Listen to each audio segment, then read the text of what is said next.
आज के इस वीडियो में हम बात करेंगे बिहार पीसीएसजे में पूछे जा रहे जो अब तक पूछे गए कॉन्ट्रैक्ट और लॉ ऑफ टॉर्ट में कैसे किस टाइप से क्वेश्चन बनते हैं और किस टाइप से पूछे जाते हैं।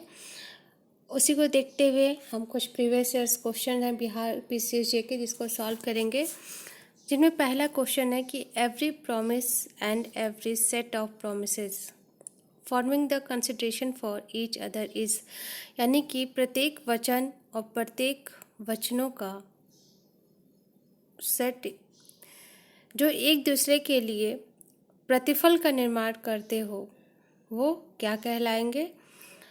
पहला ऑप्शन है आपका, उसे एक ऑफर कहेंगे, यानी एक प्रस्ताव या एक करार या एक स्वीकृति या फिर एक संविदा। तो ये एक एग्रीमेंट होता है, यानी कि हर वचन और हर एक वचनों का सेट जो एक दूसरे के लिए प्रतिफल का निर्माण करते हो एक करार कहलाते हैं। नेक्स्ट क्वेश्चन है आपका, communication of acceptance is complete as against a acceptor.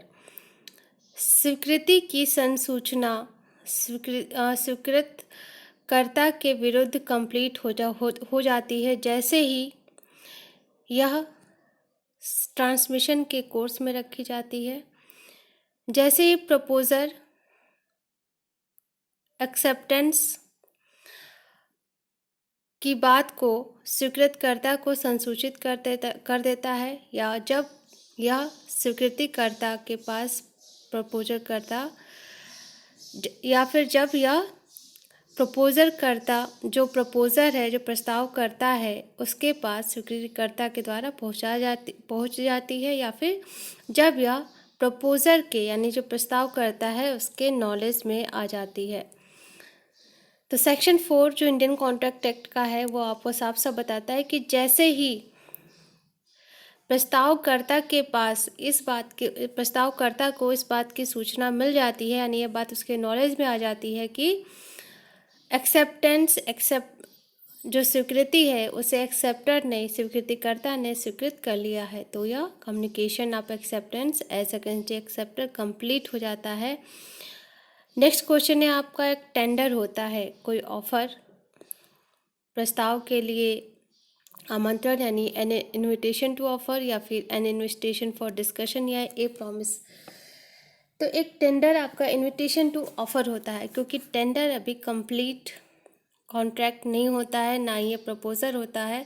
यह इनविटेशन टू ऑफर होता है जिसमें टेंडर करने वाला सामने वाले को ऑफर करता है कि वो आगे से स्टेप बढ़ाए और आगे से ऑफर रखे जिससे कि हम कॉन्ट्रैक्ट की तरफ बढ़ सकें। तो यह एक इनविटेशन टू ऑफर होता है। नेक्स्ट क्वेश्चन है आपका, मैरिज के रिस्ट्रेन में यानी विवाह अवरोधक करार होता है।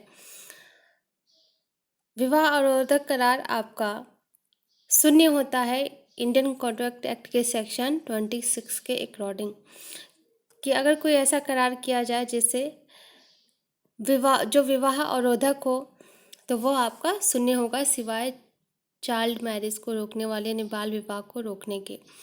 नेक्स्ट क्वेश्चन है आपका कि प्रपोजल को प्रॉमिस में चेंज होने के लिए क्या होना चाहिए, कि कब एक प्रस्ताव एक वचन के रूप में बदल सकता है।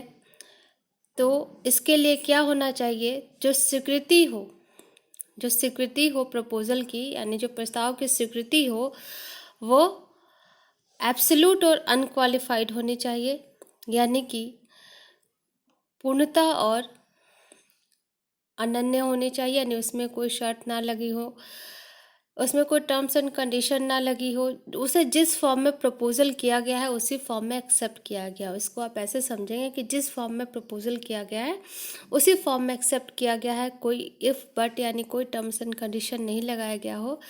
तो ये इसका करेक्ट आंसर है। इसका सेक्शन 7 भी आपका साफ साफ ये बात कहता है कि प्रपोजल को प्रॉमिस में बदलने के लिए जो प्रपोजल की एक्सेप्टेंस है वो एब्सोल्यूट एंड अनक्वालिफाइड होनी चाहिए। और इसको मिरर इमेज डॉक्ट्रिन भी कहते हैं, कि जैसा हम मिरर में शो करते हैं वैसा जैसे हम होते हैं वैसे ही मिरर हमें दिखाता है। तो एक प्रपोजल को भी एक प्रॉमिस में चेंज होने के लिए सबसे खास बात होनी चाहिए कि प्रपोजल करना ने जिस वे में प्रपोजल की है उसी वे में वो एक्सेप्ट की जानी चाहिए। नेक्स्ट क्वेश्चन है, proposal can be revoked by the proposer. एक प्रस्ताव को प्रस्तावकर्ता द्वारा कब समाप्त किया जा सकता है? ए ऑप्शन है आपका नोटिस की सूचना प्रपोजर द्वारा दूसरी पार्टी को नोटिस संसूचित करके, या फिर टाइम के साथ। तीसरा है कि अगर एक्सेप्टर कोई पूर्ववर्ती शर्त है तो उसको पूरा करने में फेल हो जाता है। डी ऑप्शन है all of the above.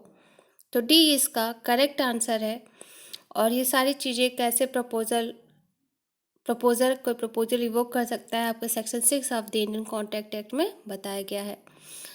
Next question है कि निम्नलिखित में से क्या सही नहीं है। फर्स्ट है ऑप्शन है आपका all agreements are contract once they have been made between the parties for a consideration. बिल्कुल गलत है। सभी करार संविदा नहीं होती है जब तक किसी विधि द्वारा प्रवर्तनीय ना बनाया जाए, तो ये बिल्कुल गलत है। दूसरा है all agreements are contract once they have been made between the parties with free consent. सभी करार संविदा होती हैं जब इन्हें पक्षकारों की स्वतंत्र सहमति से किया जाए। सी ऑप्शन है ऑल एग्रीमेंट्स और contracts once they have been made between the competent parties. सभी करार संविदाएं होती हैं जब वे सक्षम पक्षकारों के बीच हुई हों।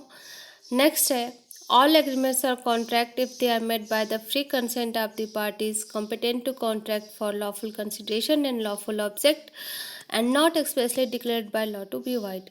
सभी करार संविदा होंगी अगर वे पक्षकारों की स्वतंत्र सहमति के साथ जो संविदा करने के लिए सक्षम है विधिपूर्ण प्रतिफल के लिए और विधिपूर्ण उद्देश्य के लिए की जा रही हैं जिन्हें विधि द्वारा शून्य घोषित नहीं किया गया है। तो डी आपका करेक्ट आंसर है। इसी टाइप के क्वेश्चंस आपके एग्जाम्स में आते हैं।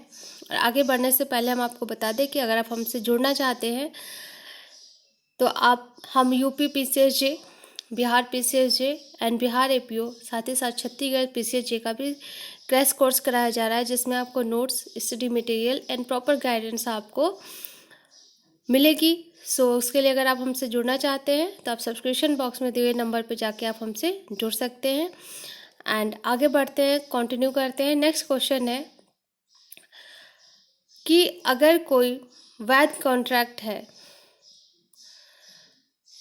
कोई वैलिड कॉन्ट्रैक्ट है जो बाद में शून्य कर दिया गया है, जो बाद में शून्य हो गया है कुछ दुरुस्त कारणों के कारण, तो ये कॉन्ट्रैक्ट क्या होगा आपका? पहला है रिमेन वैलिड, वैध रहेगा। बी है किसी पक्षकार के ऑप्शन पे शून्य हो जाएगा। सी ऑप्शन है टाइम के साथ शून्य हो जाएगा।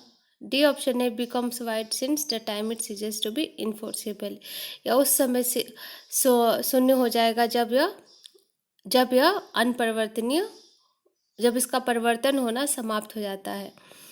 तो सेक्शन 28 का डी आपका करेक्ट आंसर है कि अगर कोई कॉन्ट्रैक्ट वैलिड है अपने पूर्ववर्ती स्टेज पे, लेकिन बाद में ये किसी अनफॉर्सिन, यानी जब कॉन्ट्रैक्ट करते वक्त वो कारण देखे नहीं जा सकते थे क्योंकि वो बहुत ही दुरुस्त कारण थे, शून्य हो जाता, जिससे उसका परिवर्तन जो होना होता है पॉसिबल नहीं हो पाता है, तो एक कॉन्ट्रैक्ट उस समय जब इसका परिवर्तन समाप्त हो जाता है शून्य हो जाएगा। और ये बात आपके section 56 of the Indian contract act में कही गई है।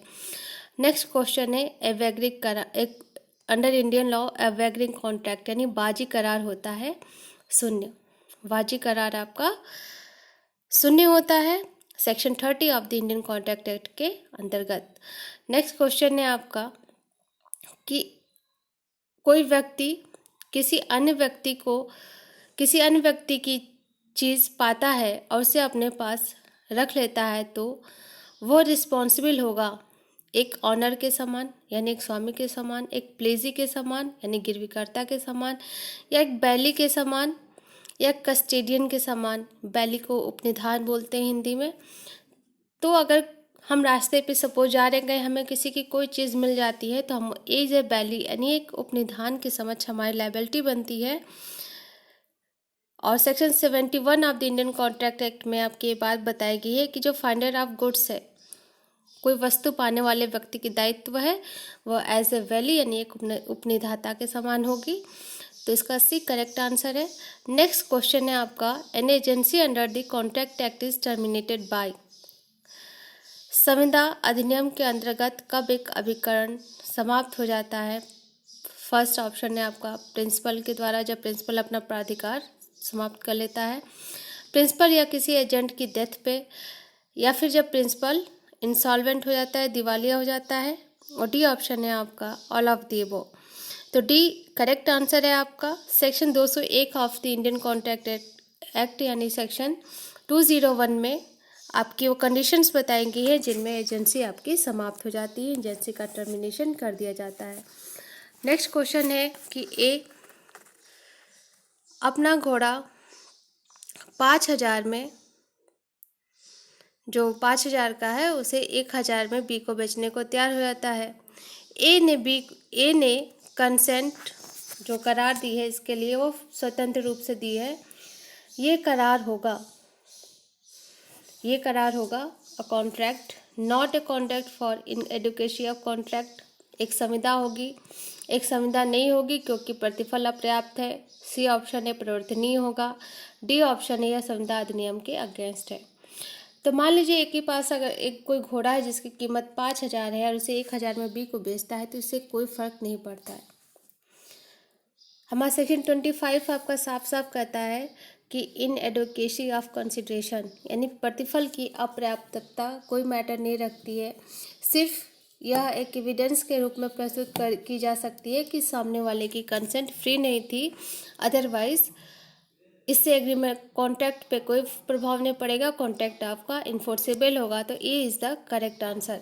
नेक्स्ट क्वेश्चन है आपका, which one is the famous case related to the general offer. सामान्य प्रस्ताव से रिलेटेड कौन सा प्रसिद्ध केस है? फर्स्ट है लालमन शुक्ला वर्सेस गौरी दत्त, बी है मोहरी बीबी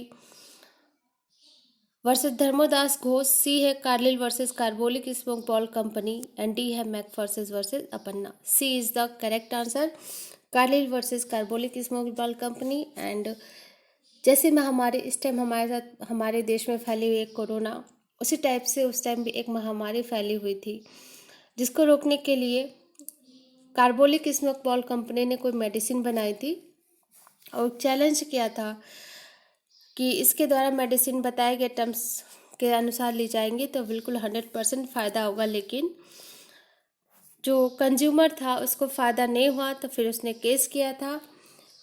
तो कंपनी ने कहा कि हमने किसी एक इंडिविजुअल को नहीं किया था, हमने तो जनरल ऑफर किया था। तो कोर्ट ने कहा कि कोई ज़रूरी नहीं है कि जो व्यक्ति आप हर बात आपको कम्युनिकेट करे। आपने एक सामान्य प्रस्ताव किया था, यानी कि एक ऑफ़र आपने पूरी सोसाइटी को किया था और सोसाइटी में से कोई एक व्यक्ति उस ऑफ़र को चैलेंज करता है तो आपको उसको मानना होगा और आपको कंपनसेशन देना होगा। तो इस टाइम की कंडीशन के अनुसार बहुत सुटेबल केस है Carlill versus carbolic small company का, आप याद रखेंगे। नेक्स्ट क्वेश्चन है कि कोई सहमति स्वतंत्र सहमति कही जाती है जब यह ना तो दी गई हो coercion, under influence, fraud, misrepresentation and mistake के द्वारा। ये बात बिल्कुल क्लियर है कि एक स्वतंत्र सहमति को स्वतंत्र होने के लिए इसे प्रपीड़न, अंडर इन्फ्लुएंस, फ्रॉड, कपट, मिथ्या दुर्व्यपदेशन और भूल इत्यादि से रिलेटेड नहीं होनी चाहिए। लेकिन इस फ्री कंसेंट को डिफाइन कहाँ किया गया है? तो इस फ्री कंसेंट जो स्वतंत्र सहमति है इसे section 14 of the Indian evidence act में डिफाइन किया गया है। नेक्स्ट क्वेश्चन है कि कौन सा टॉर्ट के संबंध में सही है, यानी an act of the tort अपकृत्य कार्य किसे कहेंगे? फर्स्ट है it is a civil wrong, यह एक सिविल दोष है। दूसरा है all civil wrongs are not tort, सभी सिविल रॉन्ग्स टॉर्ट अपकृत्य नहीं होते हैं। यह एक लोक अधिकार है, यानी it gives a right in rem. D है all of the above. D इसका करेक्ट आंसर है। लॉ ऑफ टॉर्ट आपका सिविल रॉन्ग होने के साथ साथ ये भी है कि जितने भी सिविल रॉन्ग से कोई जरूरत नहीं कि टॉर्ट हो। कुछ सिविल रॉन्ग्स के अलग से बनाए गए हैं, जैसे इंडियन कॉन्ट्रैक्ट एक्ट में, इंडियन पार्टनरशिप एक्ट में। तो ये कोई जरूरी नहीं कि सारे सिविल रॉन्ग्स आपके टॉर्ट हों, तो बी भी करेक्ट है। यह एक राइट इन रेम है, यानी पब्लिक नेचर का राइट है। तो डी इसका करेक्ट आंसर है। A tort is a breach of duty which is imposed by law. Tort में किस ड्यूटी का भंग होना किया जाता है, यानी अपकृत्य विधि के अंतर्गत कौन से कर्तव्य का भंग होता है? तो लॉ के द्वारा लगाए गए कर्तव्य का, यानी विधि द्वारा आरोपित किसी कर्तव्य का ब्रीच किया जाता है तो इसे टॉर्ट कहते हैं। तो B is the correct answer.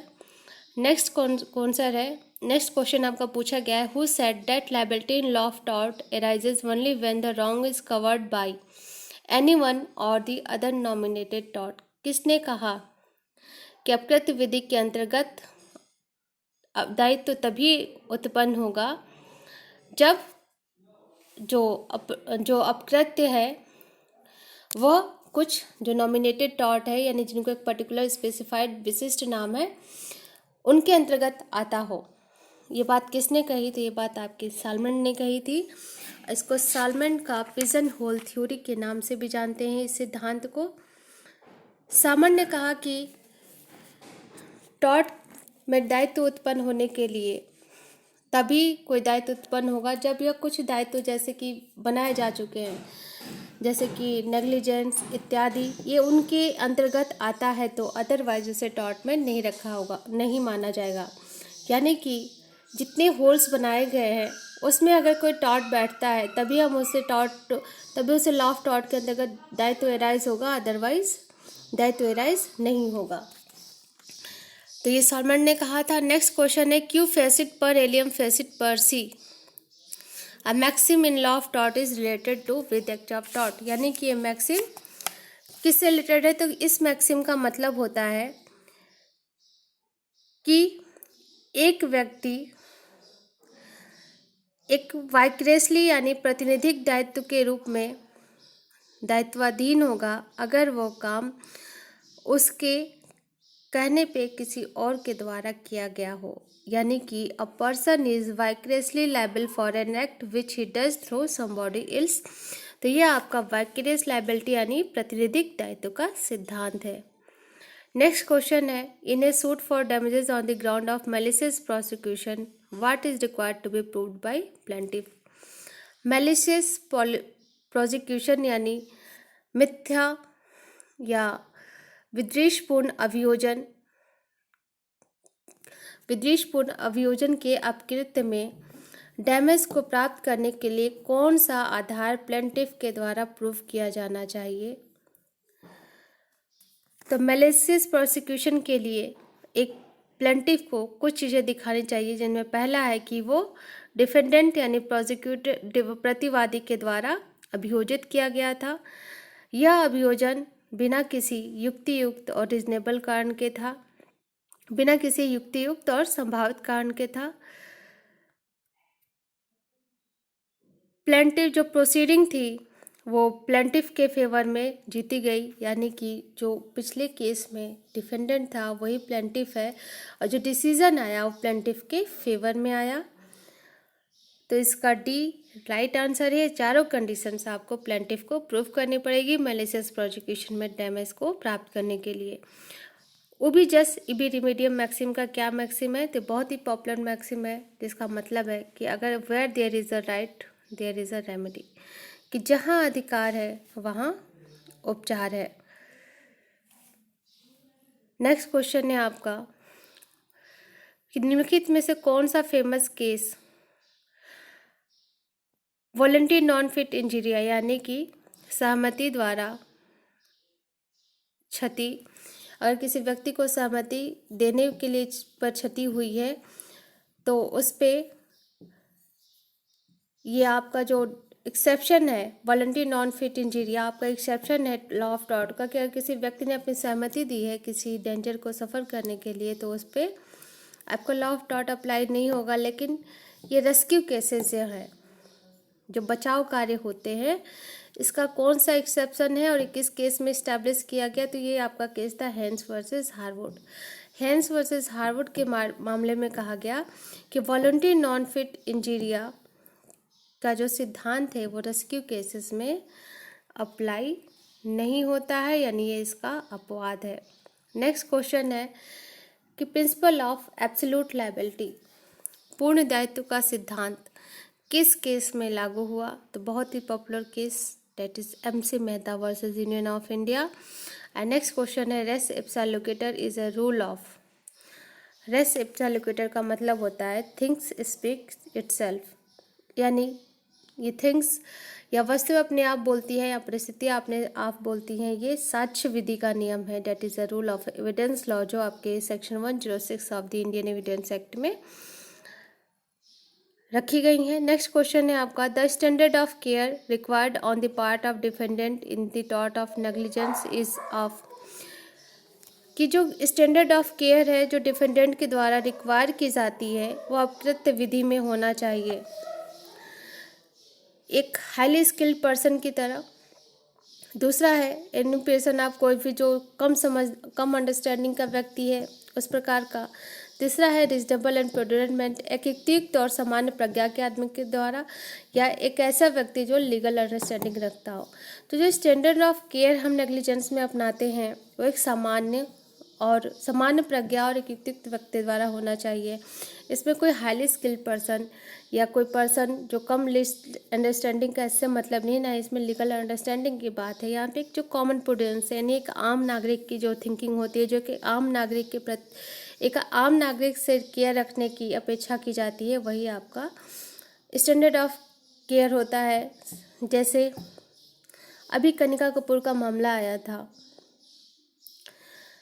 उनके से रिक्वायर हो रही थी, गवर्नमेंट हर जगह आपको अवेयर कर रही है कि आप स्टैंडर्ड ऑफ केयर रखिए, अगर आपको कोई जुकाम बुखार या कुछ भी ऐसी चीज़ें तो पब्लिक प्लेस पे मत जाइए। बट उन्होंने इसकी उपेक्षा की, रिक्वायर नहीं किया, तो ये उनकी नेग्लिजेंस मानी जाएगी और लॉ ऑफ टॉर्ट में भी वो लायबल बनाई जाएंगी। सो फ्रेंड्स, अगर आपको वीडियो पसंद आया होगा तो प्लीज़ अपने व्यूज़ हमें ज़रूर बताइएगा, और साथ ही साथ आपने कितने क्वेश्चन सही किए वो भी हमें ज़रूर बताइएगा। Thank you friends for watching video. Next video में फिर आपसे मिलते हैं। Thank you friends.